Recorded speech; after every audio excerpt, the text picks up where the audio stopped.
This is part of our series that we've been doing all year to celebrate the 200th birthday of our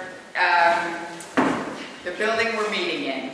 What an honor it's been to do all of these events. We've done all kinds of them. We had an ice cream social, we had a talk on gardens, we've had one on the townhouse, one on the schoolhouse, with a lady and a gentleman that attended there to the Churchill School, which is connected to our building. So it's been a wonderful experience this year. And we brought back the town barbecue. Woo-hoo! So we've done well, and I appreciate all of you coming out. This is a great crowd. So this morning, we're honored. We have a man on the Heritage Commission, Bob Servacek, who has, for the last 2 years, gone to every graveyard that we have in town and documented them. Bob was a police detective in Maryland before he and his wife moved here, our town clerk. And he's incredible at history and finding things. When I had to do a paper on the Hutchins family, I said, Bob, I just can't find this. He immediately found it for me. He's just absolutely amazing at doing research. And what an honor it is for him to speak to you today. This is such a gift to this town that he has documented this. It hasn't been done in 70, 80 years, and so to have these records, and he will eventually put them up on the town website, but to have just the record of them is wonderful. He's done a tremendous job. I'm sure we don't want to know how many hours it's taken him, but what a gift to our town. So Bob Servacek will now tell us all about our town graveyards.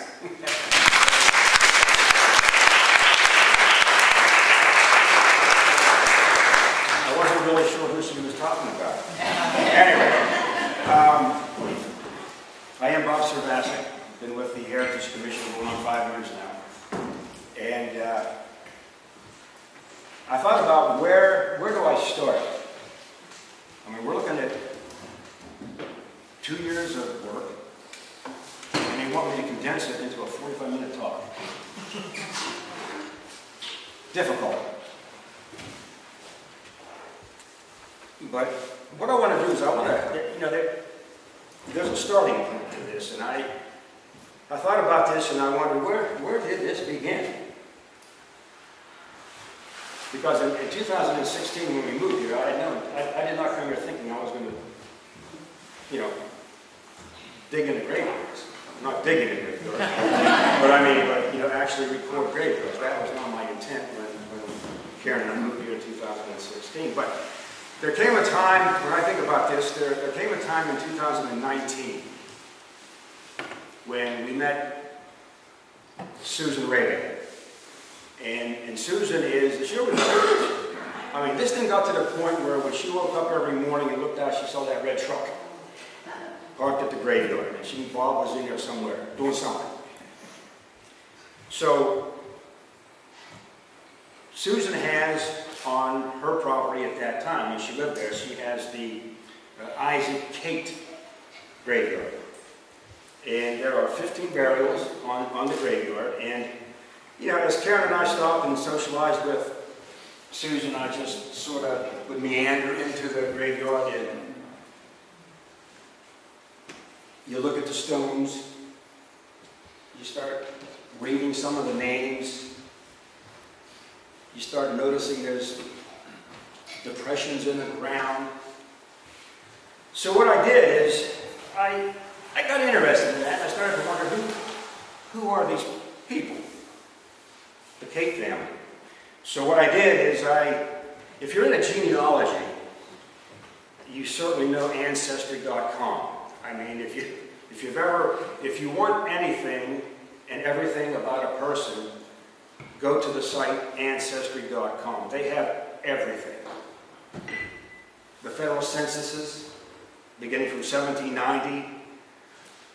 But the nice thing about the censuses is that in 1850, the census taker was required to write down the names of everybody who lived in the house, if he was told the names who lived in the house. But anyway, you have birth records, marriage records, and what I focused on was death records. It's all there. So I just started looking into some of these people, profiling who they were, learning who they were, and I noticed in this graveyard several depressions. It doesn't really take a genius to look at and tell yourself that's probably a burial. It just doesn't have a tombstone or a footstone. So what I did is I took a 3-foot piece of rebar and started poking the ground. And I hit something solid one day. Started tearing back the grass, the dirt, found a tombstone. Luther Garland Kate, who died in 1892, whose stone has lain buried for who knows how long. And there was another depression. So I went over there and started poking again. I found his brother, a Mason, Kate, who died in 1857. I made a phone call. The gentleman sitting in the back by the piano, Craig Evans, is our town archivist. I don't know if Craig remembers this conversation, but this is where it all started. I called Craig down to talk about the graveyard, what I found, how I'm starting to record some of the graves. And he says to me, we haven't had this done for a little while. He said, this would be a nice little project. A little project for somebody to do. I haven't really looked in the dictionary at the definition of the word little. All right? That little project turned into 72 graveyards.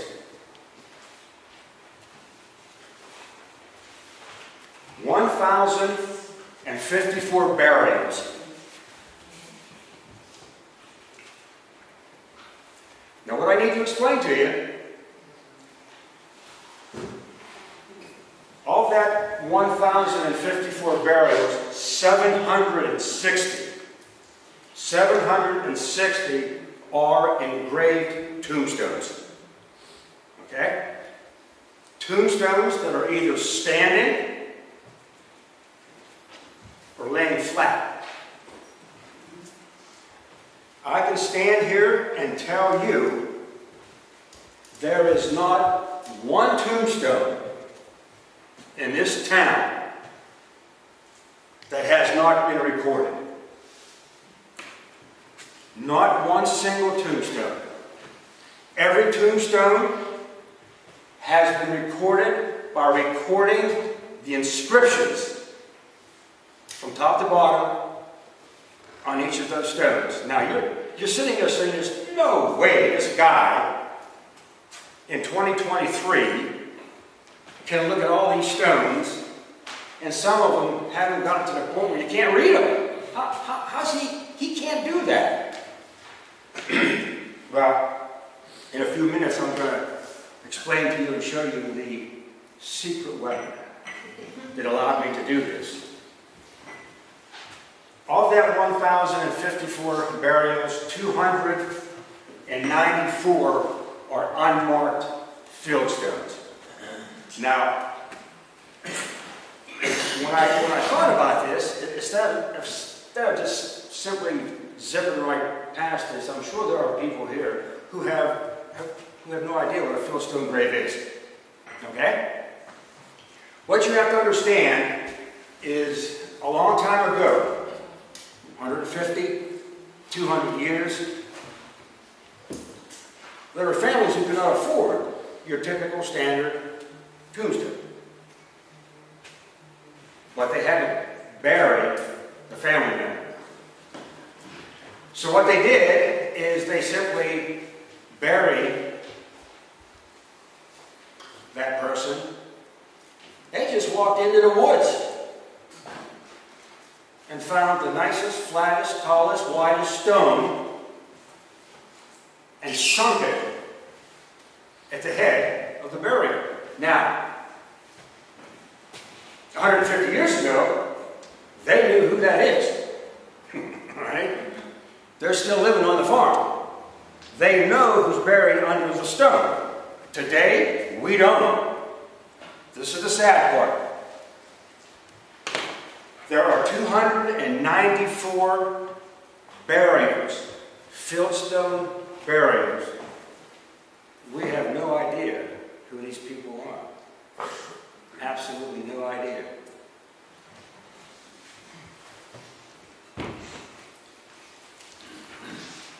This is for all you military buffs. In our graveyards, we have 75 veterans. 75 military veterans are buried in 31 of the 72 graveyards. This is a breakdown of those veterans. Civil War, Revolutionary War, War of 1812, World War II, well, kind of World War I's out of whack here. That's my fault. Not the cinematography. Okay, right. Korea, World War I, Vietnam, the Mexican War, and one state militia.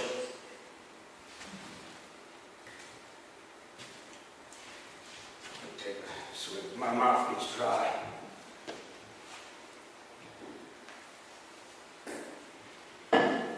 If you've all walked in cemeteries, you've all seen, you know, usually you see the American flag attached or stuck in the ground next to the veteran. But you've seen these markers. You've seen these war markers.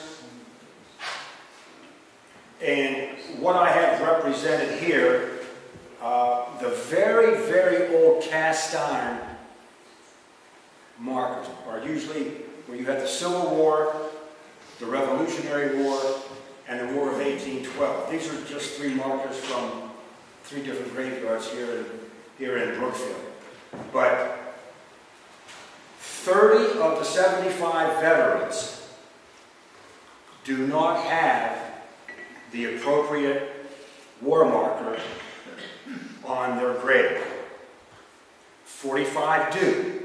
All the graves have been, have been marked with the American flag, of course.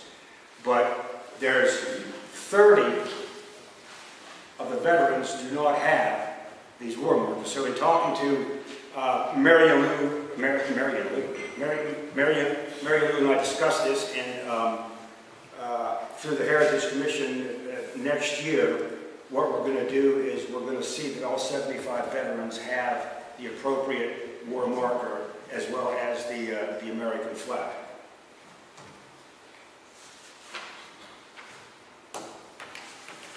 When I think about maybe, I'm proud of a lot of things, during this project, but this is probably the one thing I'm most proud of. Let me explain this to you.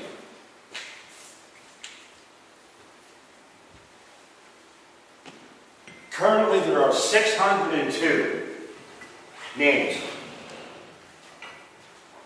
on our burial index on our website.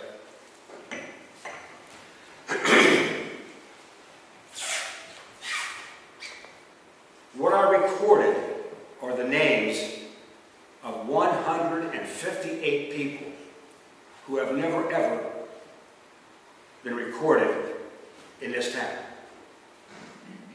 Up until this project, 158 people have laid buried completely unknown. if before this project you called and wanted to check on one of these 58 people, you're not going to find them because they've never been recorded. So now, from this day forward, we're adding 158 people. And when you think about it, when I just go back to these 760 burials, you have to realize that these people once lived. They were just like you and me. They were alive. You know? The only difference now is they're asleep under the ground. Most of them were probably in this room. Think about it. One time a day. All those people, 760 people, once were probably in this room. So I think about this, and this is probably my proudest moment. All right.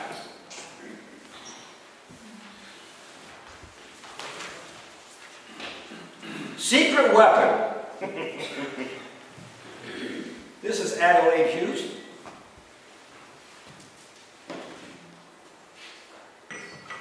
Wore many hats with the town.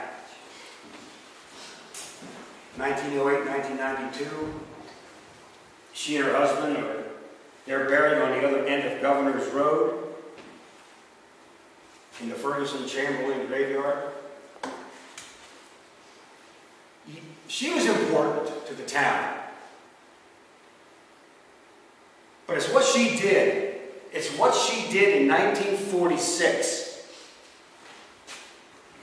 that made this whole project possible. If it wasn't for her work, if it wasn't for her survey of those 760 recorded burials, I would venture a very conservative number would be probably 200 of those named burials I could not have recorded. So you're wondering, what in the world did this woman do?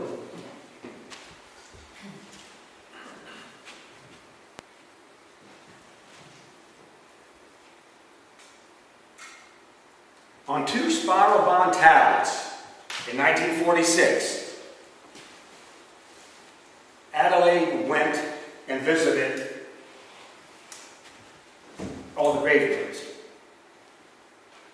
and recorded just what I did, she did 77 years ago, okay? But what you have to understand, she did this minus 77 nor'easters, 77 rains, ice, sun. In other words, she looked at stones 77 years ago when they were much crisper, when the lettering and the numbers were that much bolder. Okay? What I did is I just want to show you an example of one of those recordings from one of her tablets. This is actually her recording of the Buzzell graveyard.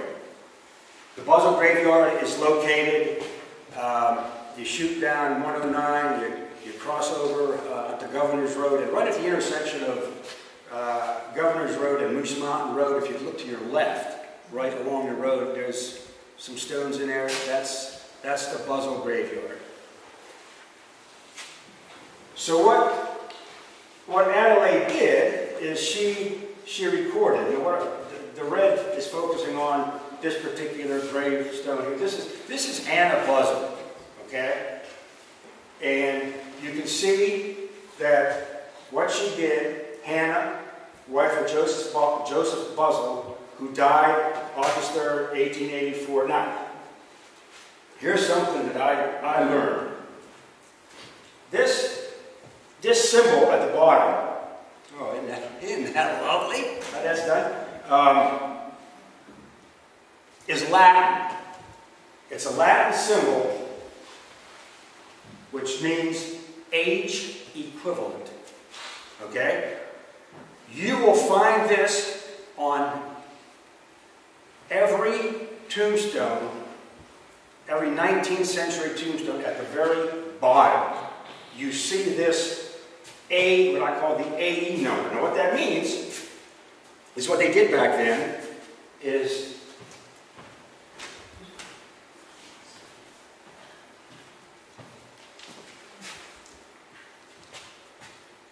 so the age equivalent numbers for Hannah is 87 years and 5 months. That tells you that when she died, she was 87 years old and 5 months. Okay? You notice they all have Joseph, 86 years, 5 months, 42 years, and so on and so forth. So, what you'll see is this symbol at the base of every 19th century tombstone. Now, the beauty of Adelaide's work is come forward 77 years and a lot of these stones have sunk. Okay? Have sunk. Not revealing this age equivalent number. But when it's recorded in Adelaide's notebook, I know it's there, I just don't see it. She saw it, and we can record it. Okay?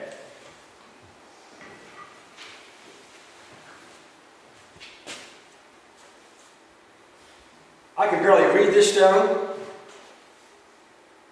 but Adelaide did 77 years ago. She knew exactly what was on the stone. Okay? This is the Enoch Neal graveyard. It's on Garney, about 3/4 of the way. It's on the left.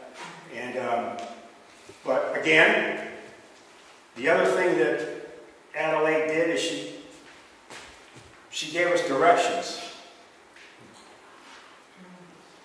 But what she did is she recorded, and this is an example of so many of the graveyards. You can't read them. You can read some of them. And the thing is, once you find where she started, all you have to do is go to the next one, the next one. You're going to see, how do I want to say this? When you look at 760 stones, eventually you start to see them in your dreams. But you kind of understand how to read them. You know what's funny is going back. I want to jump back to the graveyard in Susan Rayburn's property. Is I found that if you wait until the sun is at your back, don't ask me. The letters, the numbering are more pronounced. In other words, if you're looking at a stone with the sun in front of you, you're obviously catching, the eyes are catching, and even to the right and the left, you're still catching light. You put that sun behind you, so in other words, what you want to do is you want to go back 3, 4, 5, 6 times. Look at this stone. So what she was doing,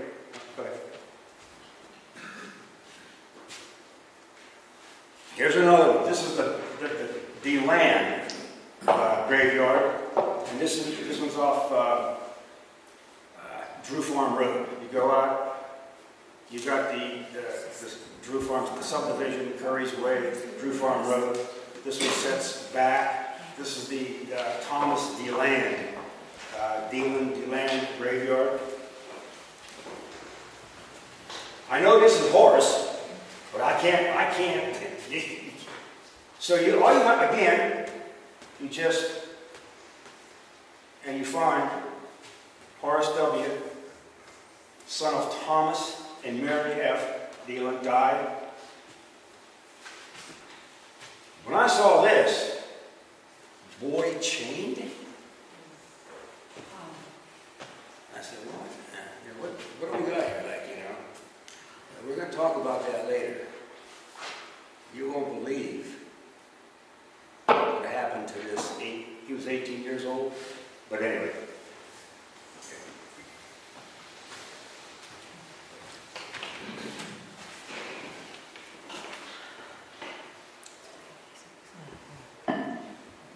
If at any time during this you want to get up and get yourself a cup of coffee, that's fine with me.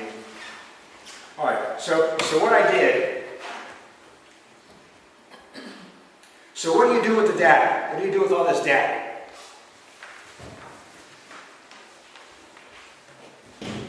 Kind of got ahead of myself here.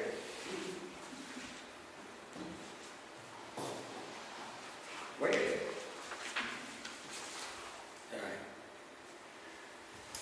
So what do you do with all the data? What we took the 760 recordings and we compiled an alphabetical index. What we are compiling is what I call a burial ground encyclopedia. It's going to be broken down into 6 sections.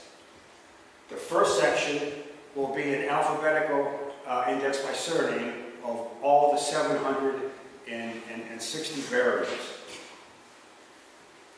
The next section, for each graveyard, God bless you,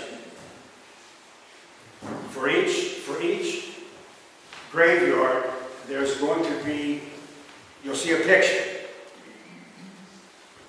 an overall photograph of that graveyard. What I did personally is and you'll see, I hand sketched all the graveyards. I wanted to make it easier for whoever goes looking for any of these graveyards the next time. You don't have to, you have to have a little bit of Davy Crockett and Daniel Boone if you want to find some of these things. But, so you'll see some of the sketches. I hand sketched all the graveyards. And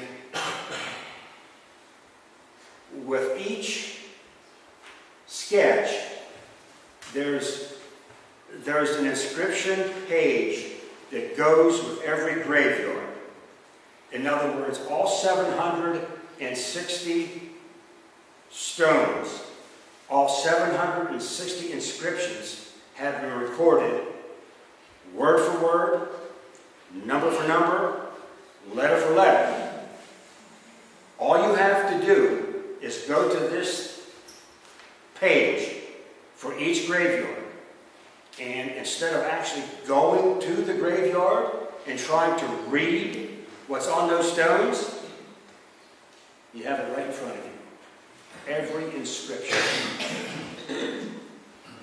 There's also a complete military index that shows where each veteran is buried. It also shows you the war that they served in. And there's also, from standing in the middle of each graveyard, you get the GPS coordinates. You know, I forgot something. Gee, where is she? I forgot. Man, where'd Judy meet him? Yes,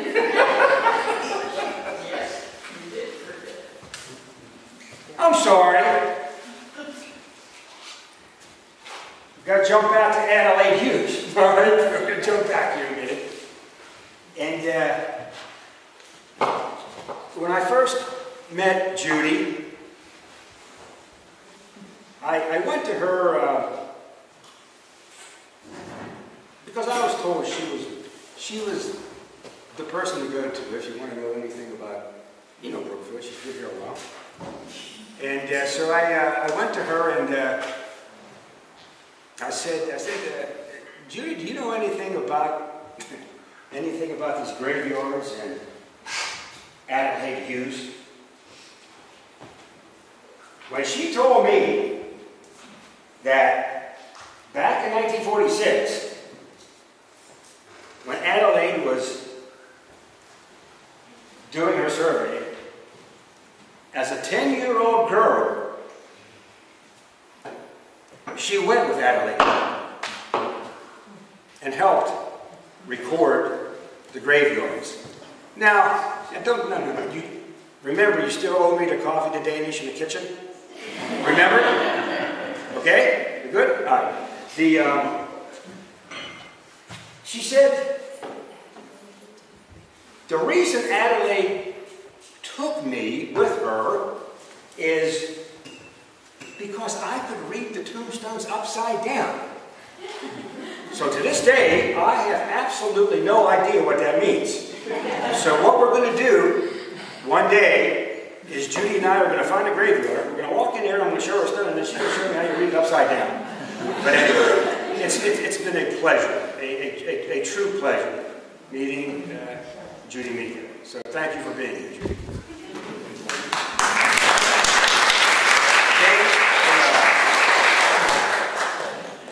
And actually, well, we're getting off this. She even gave me a tour of the homestead, right?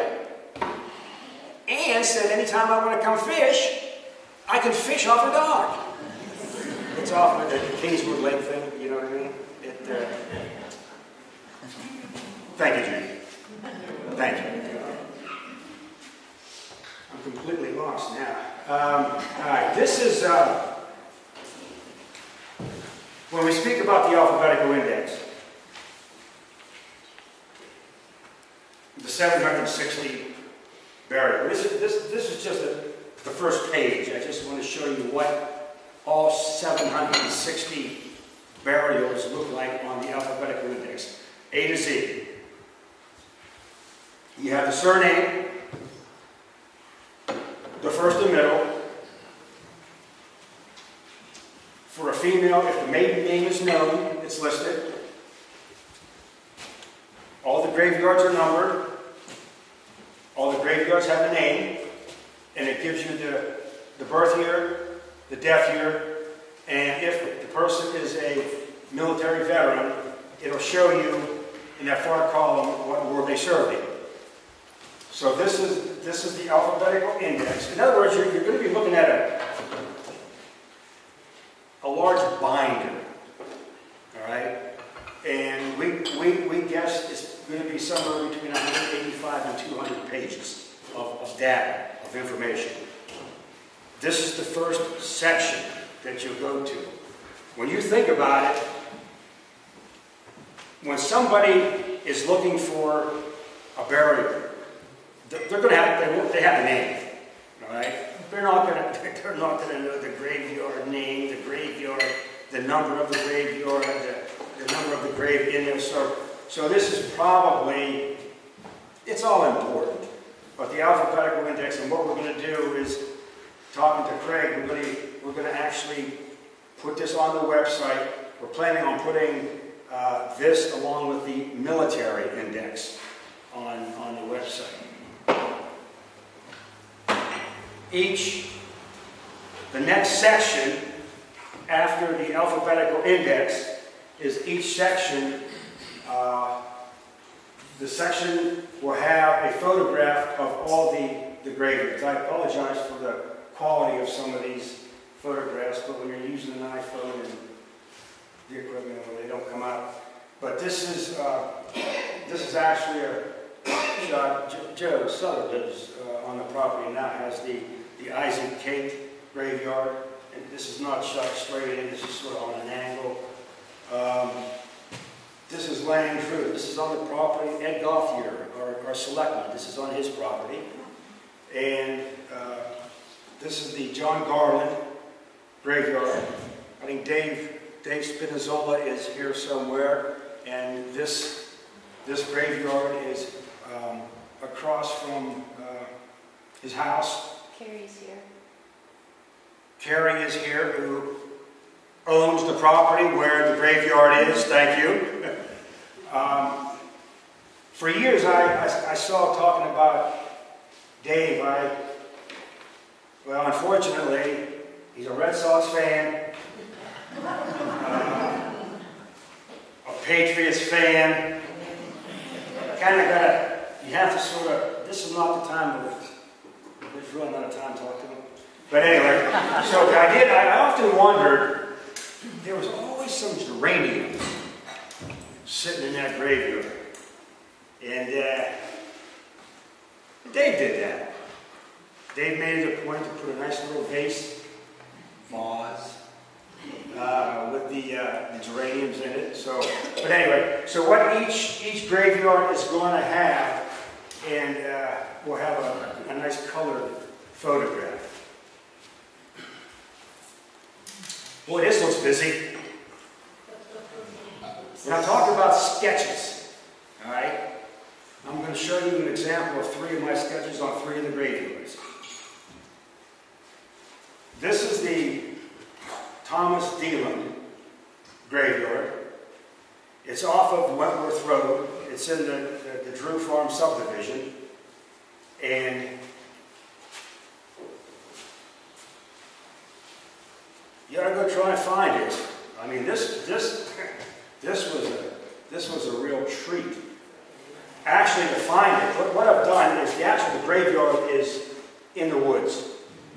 And what I did is this is just a blown up of the graveyard. There's 5 graveyards, or 5 graves in the graveyard. Actually,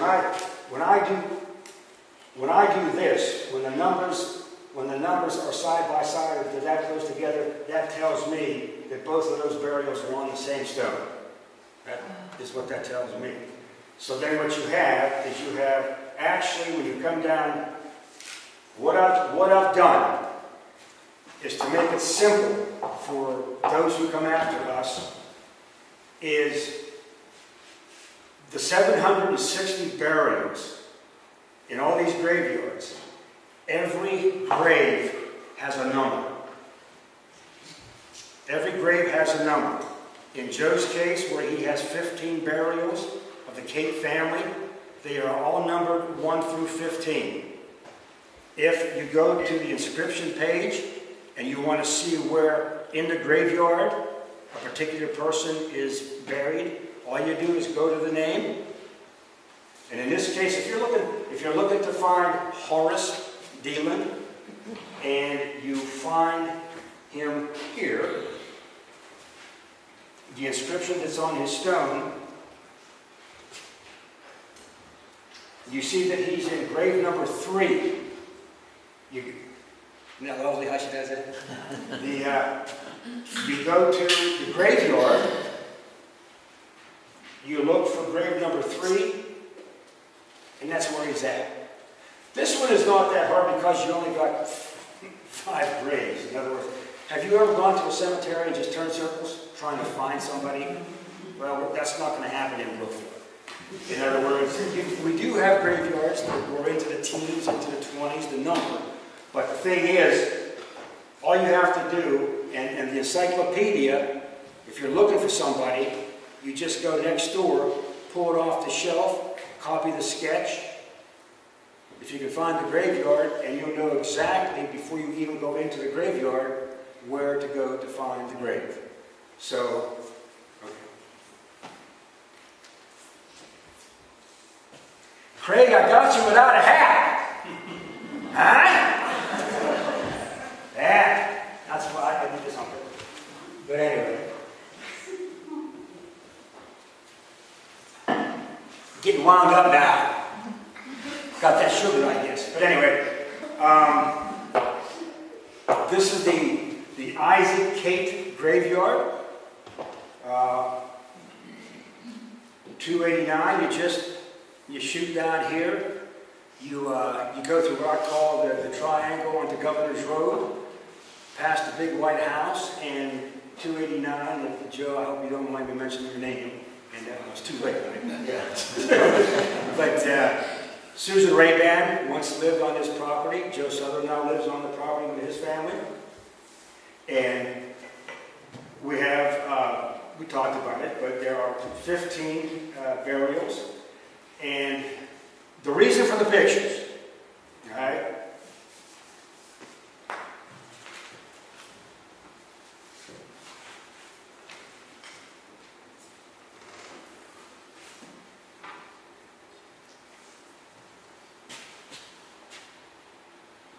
Back here in grave number 10 is Isaac Kate.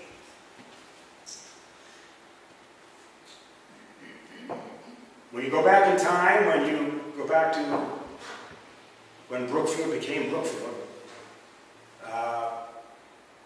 well, the Kate name is, he was one of the, I guess you could say, the original founding fathers. For 181 years, he died in 1840. He died in 1840. I discovered that he served during the War of 1812.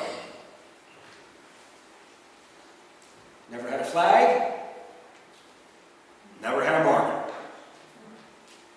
So, Mary Lou, Craig, the Heritage Commission, Bertie Holland, we all got together and these two ladies are the great-great-granddaughters of Isaac Kate.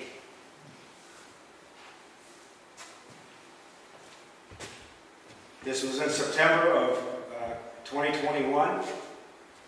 Here we have Claire and Dottie actually placing, I'm going to cry. You know, I'm starting to get a little bit, but anyway, here they're placing the flag and the war marker for 1812 on their great-great-grandfather's grave. Rich Sacker, Selectman, Craig, Mary Lou, Susan, Harriet Wilson. You almost, Bertie kind of gets lost in me, and you have Claire Kate Tallman, and Dottie Hutchins, the two great-grandmothers. I'm just going to jump off here for a second, and before we go to the next one, I'm talking about Isaac Kate. Before you leave today, there's a display case over here, okay? In that display case is the original land deed from September 24th, 1834. That in itself is pretty historic, but it's what's on the deed that goes beyond historic, goes beyond being in a museum. On September 24th of 1834, Isaac Kate sold to his son, Isaac W. Kate, his homestead, 5 acres, 1834. So what? Everybody did it, right? When you come up here, look at the deed and focus on the lower right-hand corner of that document. You'll see not only the signature of Isaac Kate, he sealed it with his blood. There is what looks to be the thumb blood print still visible on this document. Now let me ask you this. How many people in this room have at home from somebody who lived back in the 1800s? How many of you got the known blood sample of any of these people? That's right, I do. That's right. No, seriously, when you think about it, this document, this is the one great-great-granddaughter. When I found her, we were talking, and I was trying to just pull as much information as I could out of her about the family. She says, you know, I have a box. I got a box in the bedroom under the bed. Would you like to have it? I said, yeah, let me go ahead and take a look at it. Since 1981, after her mother died, and after the family went through the possessions and all that, she was given a box. And in that box was this deed. Since 1981. She says, if you don't want this stuff, I'm throwing it out. So I took her home, started going through this stuff, and I saw the deed. And it really took me a while to register what that impression is in the lower right-hand corner. I mean, think about it. It's the known blood print of I.Z. Kate. So make sure you.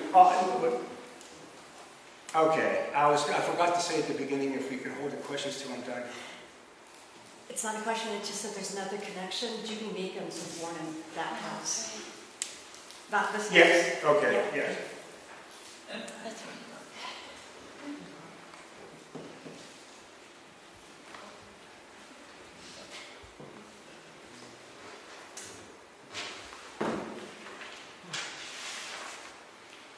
This is the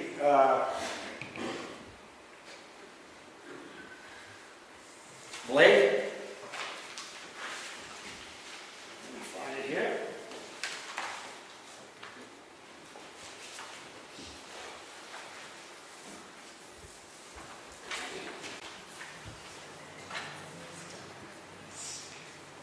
This graveyard is. You have to go up on Tibbetts Hill Road, off of Stoneham Road, and this is at the top. A lot of people refer this as to the Blueberry Farm. I don't know if until I was there, and I'm not a connoisseur or an expert on blueberries, but. These are not the type of blueberries that if you go off of Clark Road and you pick your own up in bushes or this side, these are blueberries that grow low to the ground. I know there's a name for them. Maine blueberries or something? Okay. But anyway, so this is Tibbetts Hill Road, just another sketch. If you go that way, you're going to be coming off of Stoneham. And the key to finding this, the other thing I need to tell you is never, ever do you go onto these graveyards without first seeking permission. Okay? What I want to tell you, if there ever comes a point in time where you want to see any of these graveyards, you can get in touch with me and I'll make the connections to get you on there. Okay? But never, ever, don't. Common sense, you get permission from the landowner. So this is just, but when you define this graveyard, all you have to do is, you find 48 Tibbetts Road on the mailbox. And you know you've gotten to where you need to go. So, in other words, you go up the driveway, the house, and you look 300 yards back, and here's the graveyard. So, in the encyclopedia and with each graveyard, there's going to be a sketch directing, whoever, if you want to go see it, make it a lot easier. Okay. This is just a sample of the inscription page, and this is we just used graveyard number 1. It's the Allen graveyard, and what each page is going to show is the graveyard number, and again, you have 8 burials, named burials, and this shows you, when you compare it to the sketch, that Samuel is in grave number 1, his wife Emma is in grave number 2, and so on and so forth. The death year, the surname, and this is the inscription that I'm telling you about. All 760 stones have been recorded, the inscription. So you don't even have to go, like I say, and try to read the stone. But trying to get one down here. Here's Ernest. Where I talk about the age equivalent number is what you'll see that that Ernest, son of, would be Sam, S.M. and M. Allen, died July 19, 1887. And his age equivalent number is, he was 1 year, 3 months, and 14 days. Every stone, I mean, and like I say, if it hadn't been for Adelaide, a lot of these, and a lot of the stones has an epitaph, has the sort of biblical verse. That's all sung. That's all done because of 77 years has passed, and you know, that stone is going to sing. The military index, as I explained, alphabetical by name, will give you the last name, the first name, the death year, the graveyard by its number, the graveyard by its name, and this will show you where in each graveyard, if you're looking to find George Abbott in the Eaton graveyard, you're going to find him in grave number 16. You simply go to the sketch, find number 16, you know exactly where he's buried in the graveyard. It also identifies the war that he served in, and if there was a unit affiliation, and for this he served with the 56th Massachusetts Infantry Company H, all the unit affiliations are listed if they're known, if they were, you know. So that's the military index. Are we at the fun part now? Keep going faster. I mean, do what? Keep going. All right. So next. Now we're getting to the thing is, you've heard this. I apologize, but this first part was a long talk. I had to get to this point. What I did is I decided to select 10 graveyards. Whoa, clock is up. I decided to select 10 graveyards. And the reason I picked these 10 graveyards is because there's a nice, juicy story in the graveyard that I think you'd love to hear. Okay? So, let's think about this question. Now, before anybody holds out, Craig, you don't count. Craig, you don't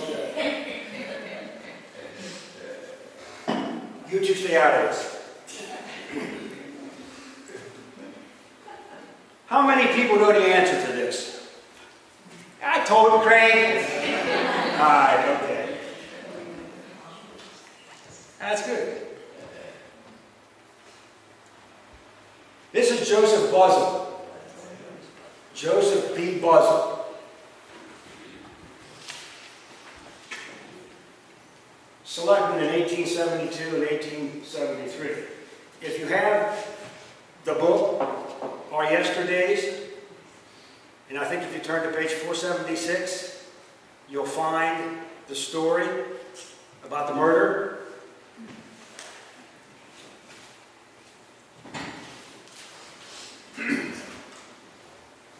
November 2nd of 1874,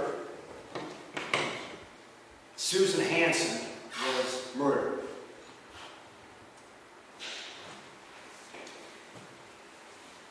This is the Buzzell graveyard. I've explained to you. This is off of just off of Governor's Road, Moose Mountain Road.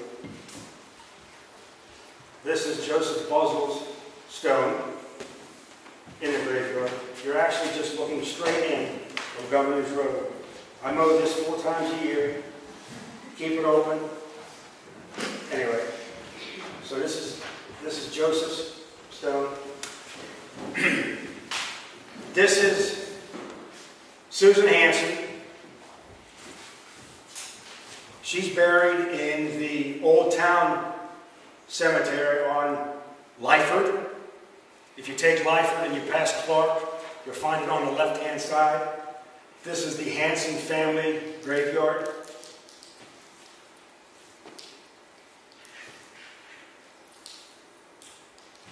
Just real quick, if you know the story, at his first trial, Joe Buzzell was acquitted. he was found not guilty of the murder. Okay?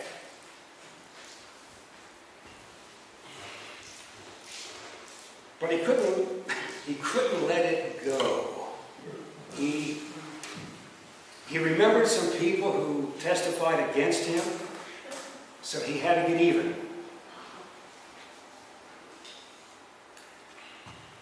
A boy by the name of Charles Cook, who was 17 years old, worked for Joe. He had the kid go set fire to a couple of barns in Brookfield. The owners of those barns hired an investigator, and they eventually found Cook, and Cook confessed to being sort of bought out by Buzzle to commit the murders. The problem was, and the courts wanted a piece of Joe Buzzle's butt because he was acquitted. And the people in Brookfield know that Buzzle did this, okay, or had something to do with it, but he was found not guilty, so they had to get it. They were going to get him. So what they did is there's, when you charge somebody with a crime,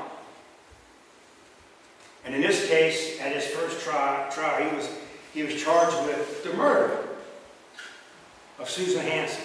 He was charged as the principal, as the person who committed the crime, but he was found not guilty.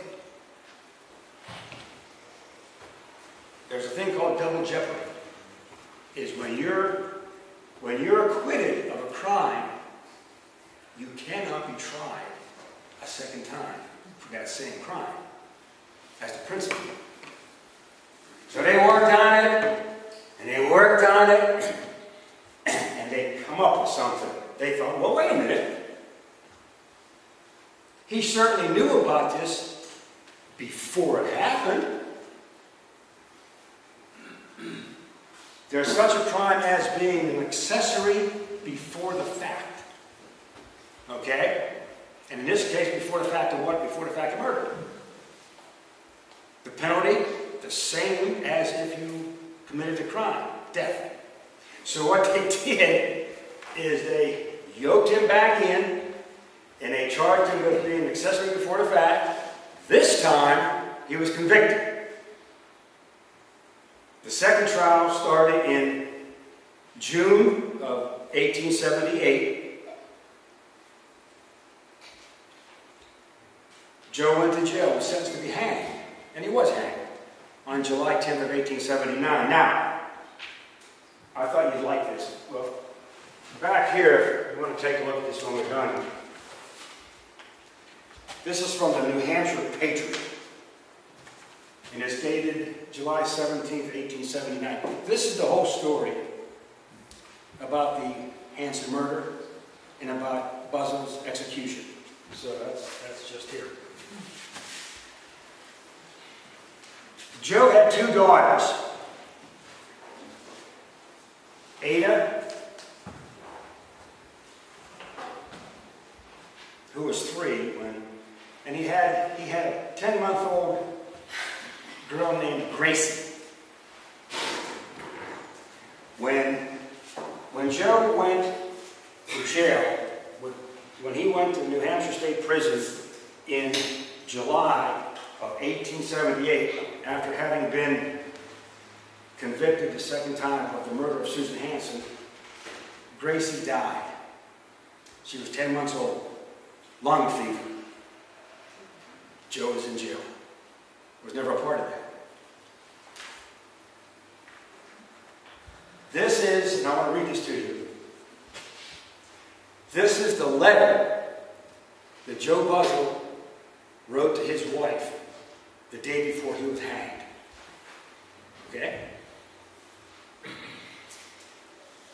I wish Elder Spinney of Wakefield to preach my funeral sermon, taking for his text the 16th, 17th, and 18th verses of the 3rd chapter of John. I would like to have the hymn in the Sweet By and By sung, and also one other hymn which you may select. My wish is to be buried in our private lot on the home farm, on the south side of Father. Please have my little girl taken up from the north side of the lot and buried beside me. Well, here's Joe. There's his father, Joseph. He is on the south side of his father. Now, if you'll notice, this is his mother that we talked about, Hannah. You've got space in between Joseph and his mother to bring up that little girl and to have her buried next to him. I don't know if that was done, but I can only assume it probably was. Why there's a stone, I don't know. But there is the space for that to be done.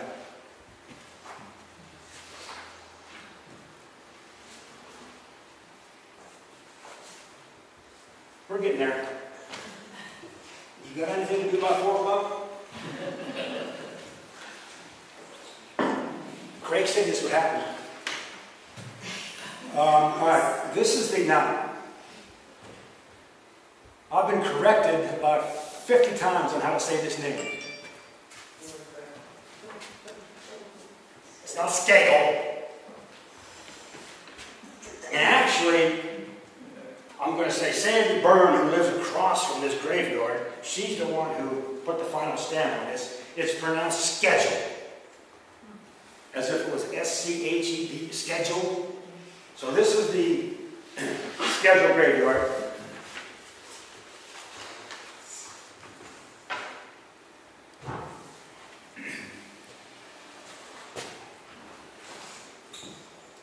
This is the grave of Scott Wilbur Whittier, World War I veteran.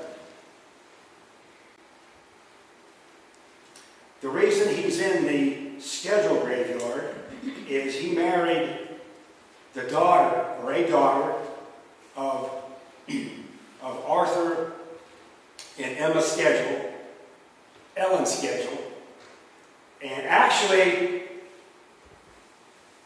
Emma Schedule is the daughter of Joseph Smith Wentworth and his wife, Mary Weeks, who's a descendant, or an aunt who, Mary Lou McLean, is connected to. Where is Mary Lou? Am I right? Yes. Am I close? Okay.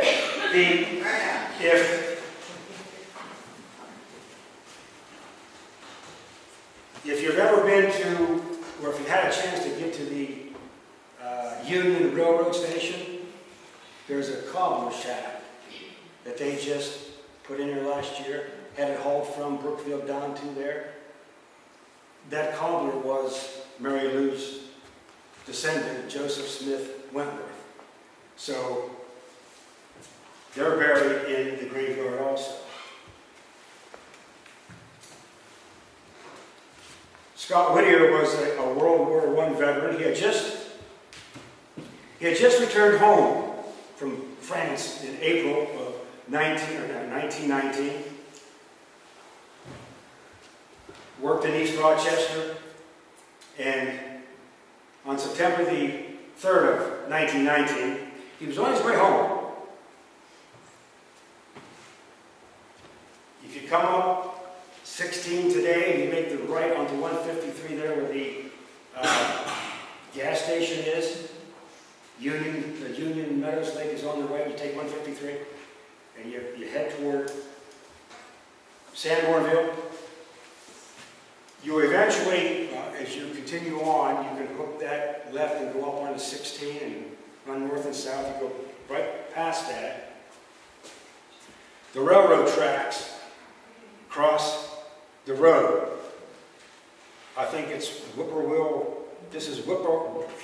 Yeah, that road.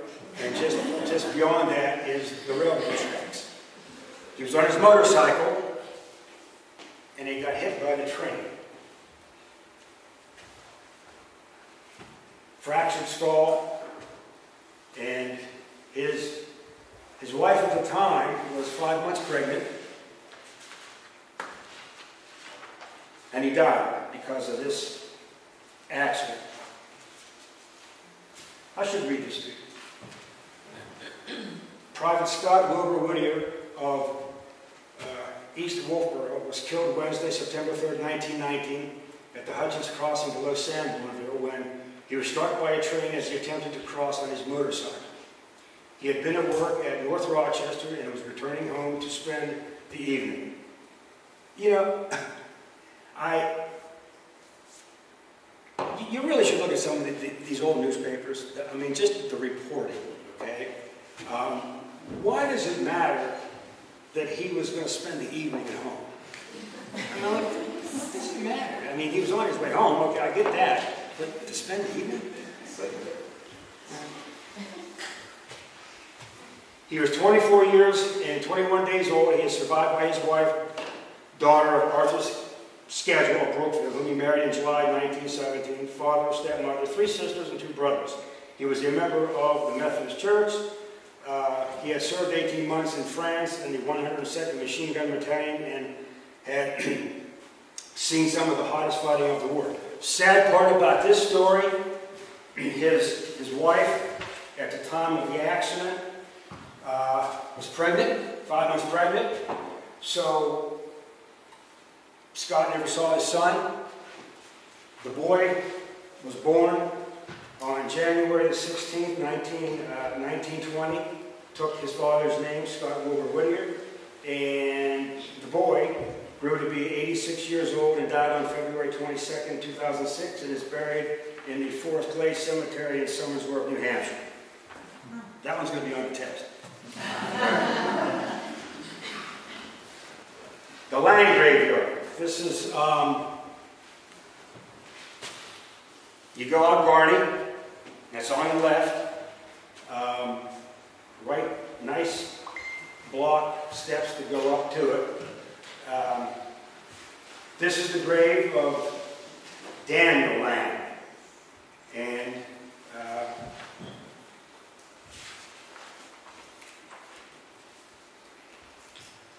let me read this to you. This is September 16, 1892. A sad and fatal accident occurred at the depot, meaning the railroad station in Sanbornville, Wolfboro Junction at the time. Daniel Lang, for quite a number of years past, brakeman on the Wolfboro branch, was crushed to death by the train. His train had just arrived here on the noon trip, had unloaded its passengers and baggage, and just started to back up over the crossing. Dan went to uncouple the air brake hose between the engine and baggage car, having one foot on the engine bunter, someone tell me what the engine bunter is, and the other on the baggage car platform. And the jolting shook him off, and he fell beneath the wheels of the engine, being dragged the length of 2 or 3 cars, and was terribly crushed and mangled. This is the good part. He was dead when taken from under the wheels.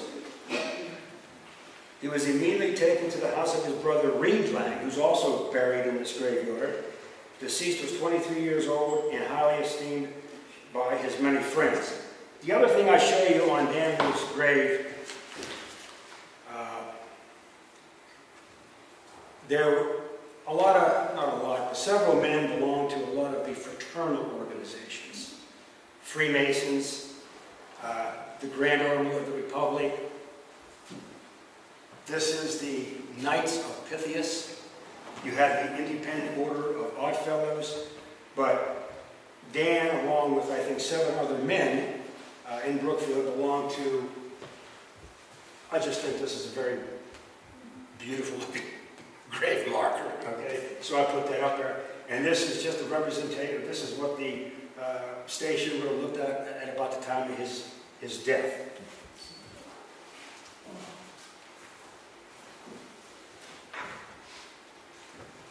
Thomas Purby and Frank Clark.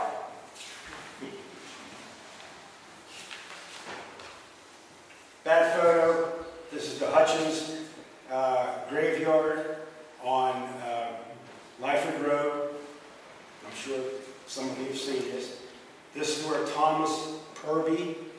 buried. He was an orphan taken in by the Stephen Hutchins family.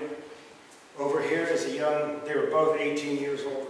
This is, the boy's first name was Alphorus. He went by the name Frank. This is the Clark graveyard off of Clark Road. December 24th, 1884, two young men of Brookfield, aged 18 years, one named Clark, a grandson of James Clark, with whom he lived, and the other named Purby, and living with Stephen Hutchins, went to Cook's Pond. Before Kingswood Lake, it was called Cook's Pond. Skating Tuesday afternoon, saying they were coming back in time to go to the junction, to the Christmas exercises in the evening. They did not return to their homes, but no great apprehension was felt at first, as it was thought they might have gone direct to the pond to the junction. But later it was learned that they had not been to the junction, and the worst was feared, and several started out to look for them. But in the darkness of night, nothing could be discovered. The next morning, a large number commenced the search, and the finding of a hat belonging to one of the boys on the ice showed them where to look, and they soon discovered both of the bodies. The searchers went to the spot in the boat, breaking the ice before them. It is said the boys were warned not to go on the ice, as it was considered unsafe. They were both bright young fellows and greatly liked, and their fate has cast a gloom over the whole community. Young Clark had a mother living in Farmington, and the other boy was taken from the orphan's home several years ago. Both 18 years old fell through the ice.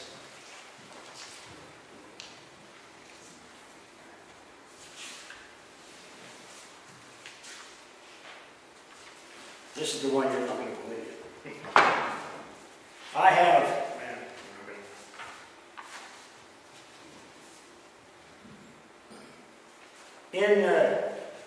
in my old world, I was a death investigator with a police department in Maryland. Homicide, suicide, accidental, and natural death. Led a squad of 4 guys, that's all we had. Death every day. Hundreds of suicides. Never in my life have I ever come across this type of suicide. Absolutely. I thought I've seen them all until you see this one. We've seen the graveyard. This is the Deland graveyard.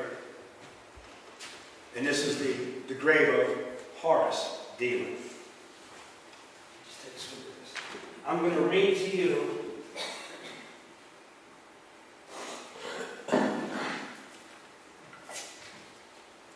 from the Carroll County Pioneer, October 28, 1884.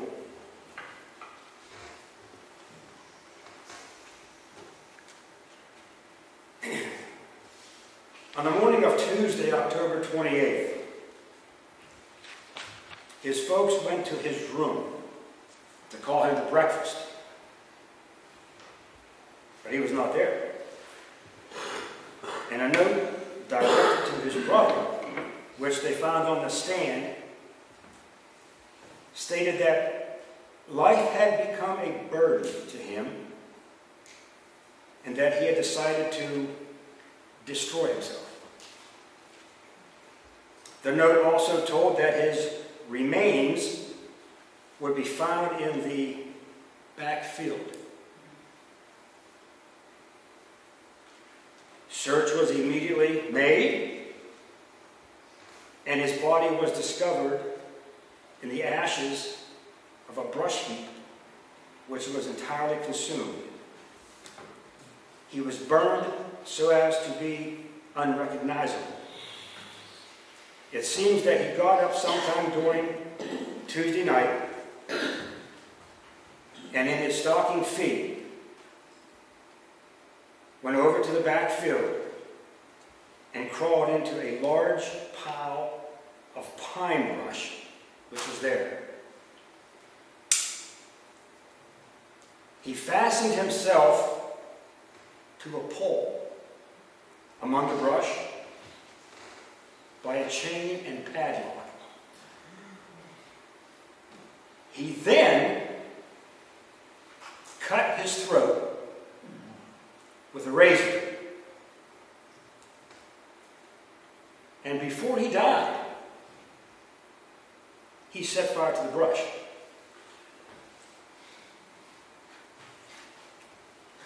This is the sentence that, when I talk about reporting, the razor and the key to the padlock were found among the ashes. Who cares? I mean, who really cares that you found after seeing this and hearing this and knowing what he did? Who cares if you found the razor and the padlock? But anyway, he was 18 years old. I can't imagine that. I mean, you have to stop and think and just take it step by step. Just take this step by step. You know what I mean? The article goes on to say that he was somewhat unstable, which I think we would all agree probably makes a whole lot of sense here. But anyway, so when you look at Adelaide's recording, that page, the spiral notebook, the boy chain, that's him. She knew the story in 1946. So she just added that. And actually, what's nice about the Ancestry.com site is what I did is I actually went home and sat down and I profiled all 760 people. And the thing is, when you go to the death records, if the death records exist, you get all the information. And in this case, when it said, all it said was suicide, 1889, and I knowing that the Carroll County Pioneer, the original newspaper, is actually held at the Wakefield Library, 1881 to 1950. They actually have the newspaper in the attic, nice hardback, and they'll get them down for you. So any death that occurred between 1881 and 1950, Wednesday and Saturday up at 1, and you just look for the day that you have and you find. Anyway, I think this is on the brighter side.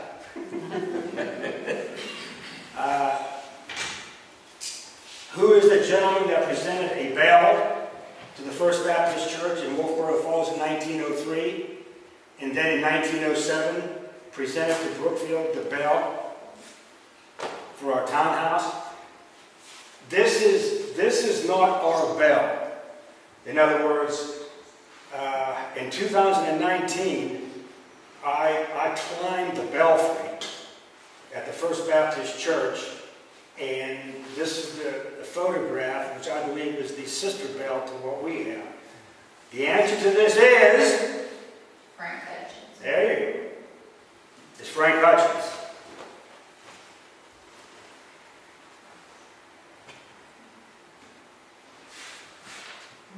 In 1907, when Frank donated our town bell, he lived in Wolfboro Falls. Okay?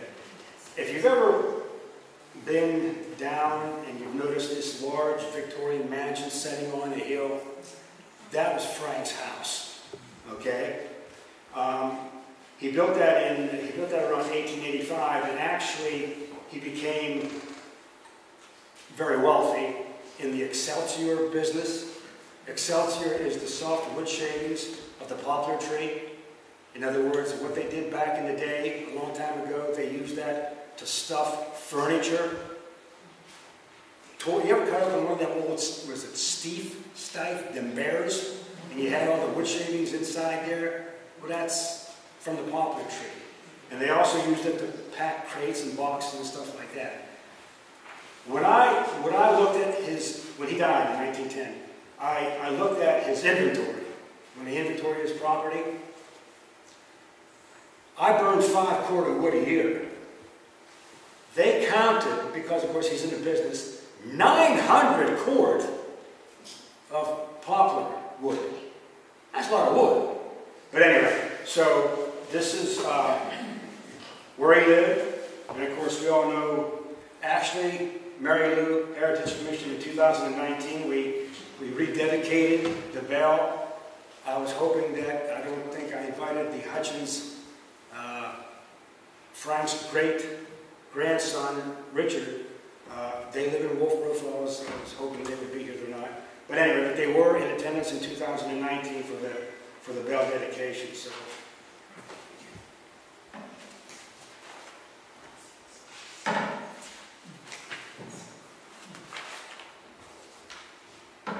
Again, just simply, this is the Hutchins. This is the family monument in the Hutchins graveyard. This is Frank's grave. It's just bears his name, Frank.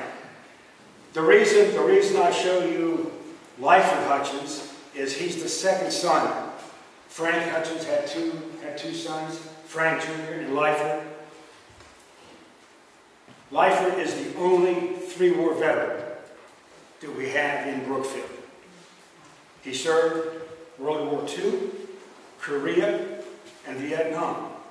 Now, he is not buried in the Hutchins graveyard.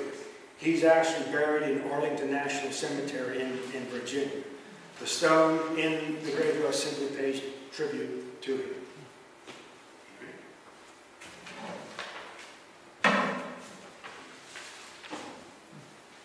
This is that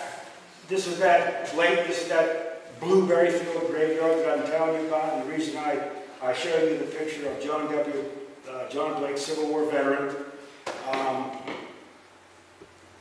Unless I'm wrong, it's the only photograph I know of that we have of a Civil War soldier. This is his stone, and I just can't read it, but I want to read it to you. John W., only son of William and Frances Blake, died in defense of his country at Petersburg, Virginia, July 31st, 1864, at the age of 17 years, 10 months, and 11 days. The epitaph on the bottom of the stone reads, he felt like a soldier. He died at his post. He served with the 14th Massachusetts Independent Light Artillery. The older gentleman is William Blake, and he's responsible. He built the house that's on the property now. Susan Loesch, who lives there, and she wanted me to have this photograph. So William is the guy who built the house. I show you this, the Allen graveyard. I show you Emma Allen, only because she is the only female in town who belonged to a fraternal organization. She belonged to the Women's Relief Corps, Department 41 of New Hampshire. And again, these original grave markers were just beautiful. So I wanted to just show you her grave. She's in the Allen. This is her here, and this is her husband, Samuel, who served in the Civil War.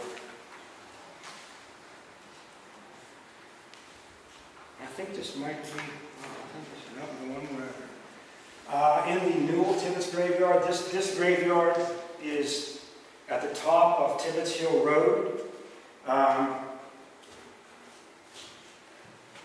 In this graveyard is Samuel Tibbetts. It took the town clerk and I quite a while to find this one. Just a quick story. We couldn't find it, and we learned quickly. You don't try to find one of these things in the summer when you got leaves and everything on the trees. And this thing is so thick. It's set about 300 yards behind the house, and I found a photograph. One of the things that Craig provided me with as a resource with photographs of graveyards that were taken back in 1998 by the Conservation Commission. And I noticed there was a wall of stone in the picture. So we had a general idea of where this graveyard was, so I took the town clerk with me this past April, and we knew where we were going to go, so we decided to split up and just walk the walls. And figured we got to come to this thing. We just walk the walls. So we split up. I know she didn't. And we kind of got lost. And then I heard this scream. I mean, it was, I didn't know what had happened. I didn't know if she had been, and I figured there goes supper. If she had been attacked by a bear, and then there was a second scream. Right? None of she got the iPhones. So I eventually found her, and all this screaming was because she found the graveyard, which she just enjoyed immensely because she found it, and I didn't. But anyway, so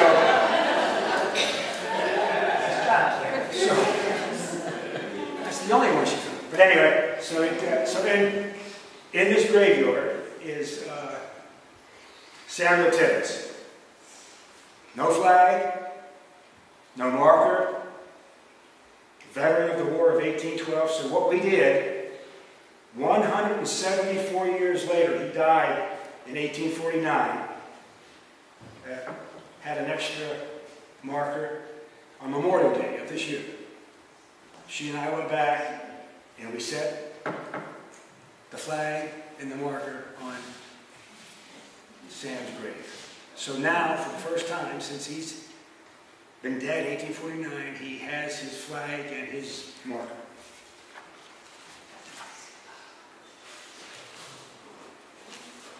This is the last one.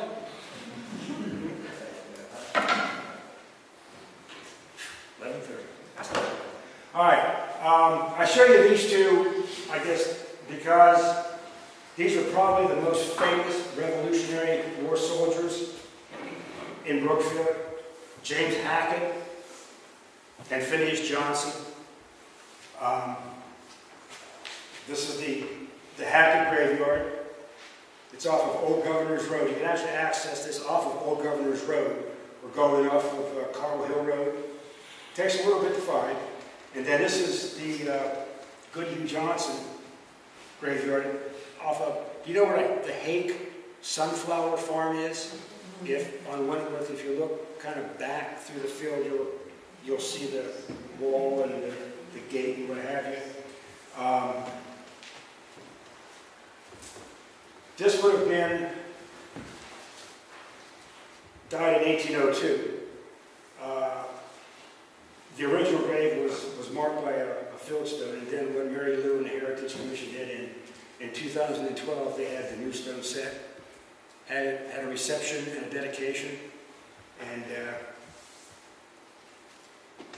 Phineas Johnson, what that plaque,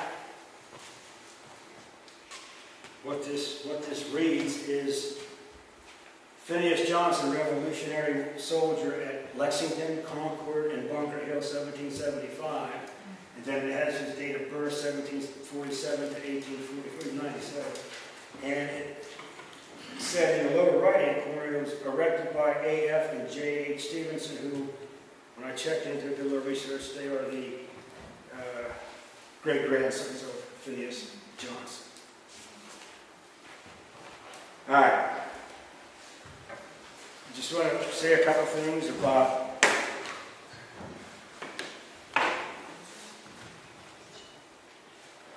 we need to do something, and we need to do something now about the condition. I mean, the condition of a lot of these graveyards is atrocious. If you look at those four pictures, believe it or not, there's graveyards in there. Okay? There's actually 8 stones in there, 5 tombstones and 3 fieldstones in this is off of Garden. Stanton is off of Stone. There's actually 17 stones. I think the pictures aren't that good. You'll get my point here in a minute. There's 17 stones, 7 tombstones and 10 fieldstones in there. The next one is the Tricky graveyard. It's up off on Moose Mountain Road. Has 19 stones in it, 12 tombstones, 7 fieldstone, and then the Short Ridge.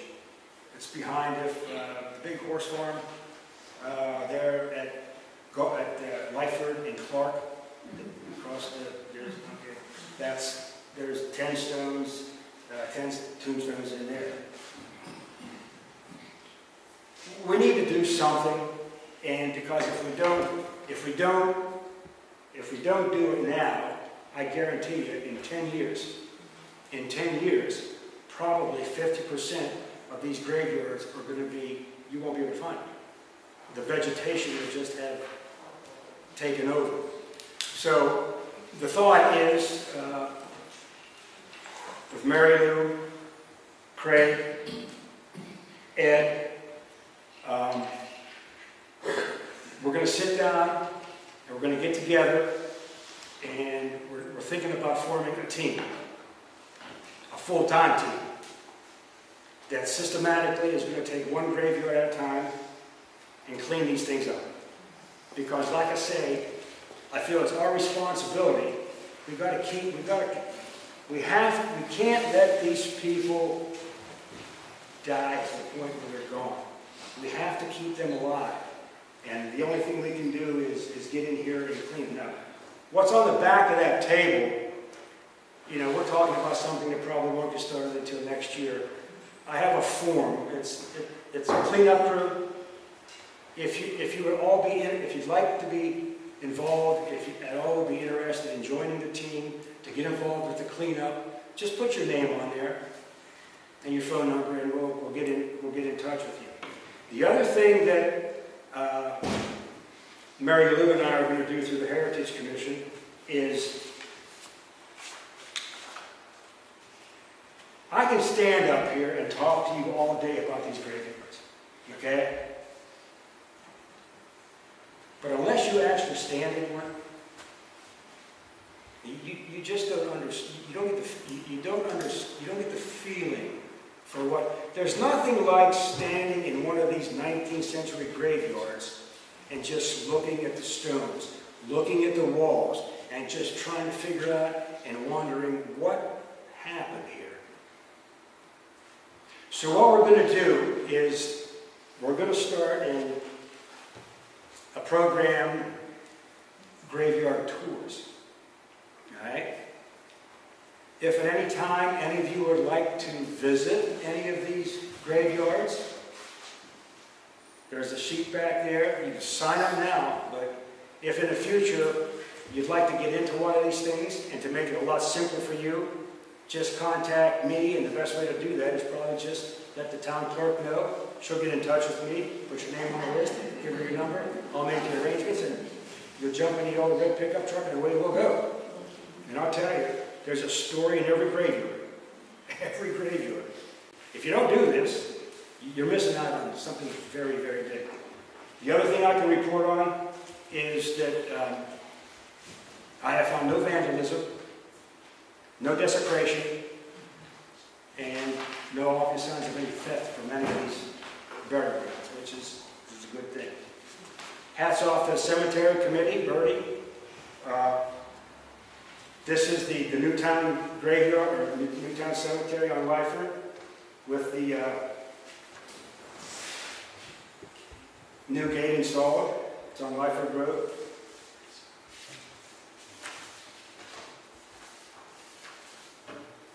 Before I take questions, I have 3 people that I have to. This is not something I did by my. Do we need to do something? No. Okay.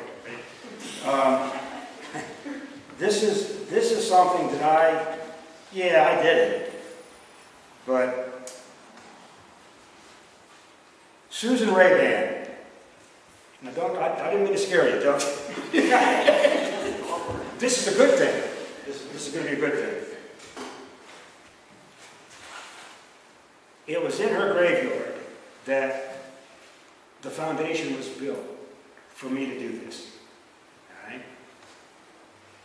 It was in that graveyard is where I kind of honed the skills to understand what needed to be done to record these graveyards. Got it started. So I want to thank Susan very, very much. And I miss it, actually. I miss you too. Being in your red truck and crawling around and digging your hands and Yeah, okay. Okay. Mary Lou doesn't know this, but for the past 2 years, what I've done is every month I reported back to the Heritage Commission where I was on the project.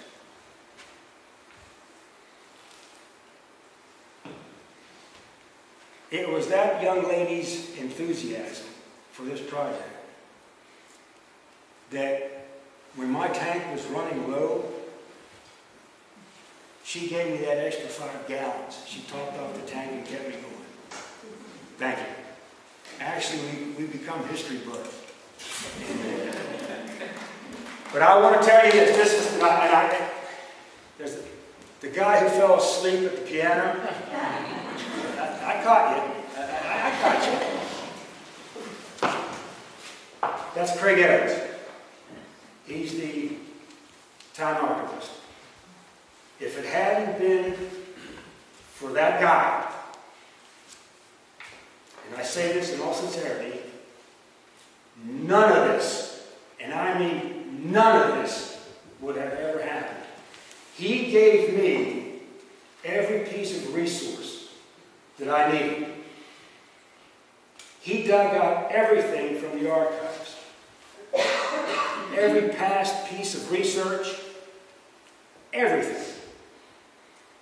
So without him, none of us would be here. Craig, you know I thank you. And I hope this puts me back on the Christmas card list. I didn't give one last year. You do it now?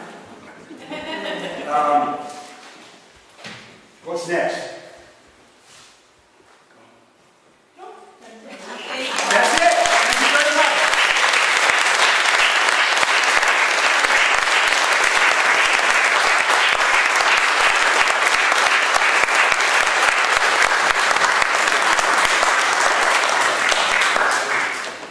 So one more announcement. Well, okay, two. Next Tuesday night, the Brookfield Historical Society will be meeting here at the townhouse at 7 o'clock. At that point, you have to listen to me, sorry. I'm giving a talk on the history of the beautiful building that we're sitting in. I did it once earlier this year, so if you came earlier, no need to come and sleep through this one. But you're certainly all invited. It's at 7 o'clock. It will be their final meeting of the year, and you're all welcome to come. and we have ice cream and cake. Oh, well, there you go. And you'll have apple cider too. We got some left over.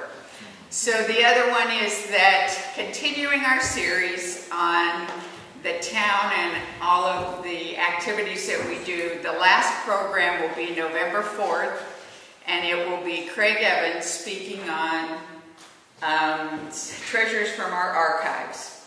There are lots of them. So it'll be at 10 o'clock again on a Saturday morning. So if you're in town and available, please come. We have wonderful things in the archives. And I know you won't want to miss it. So the last event will be the Christmas breakfast, and I can't remember the date, but you'll find it somewhere. Okay, there you go, December 9th. So thank you all for coming. It's wonderful to see so many people here. We really appreciate it. Have a good rest of your day.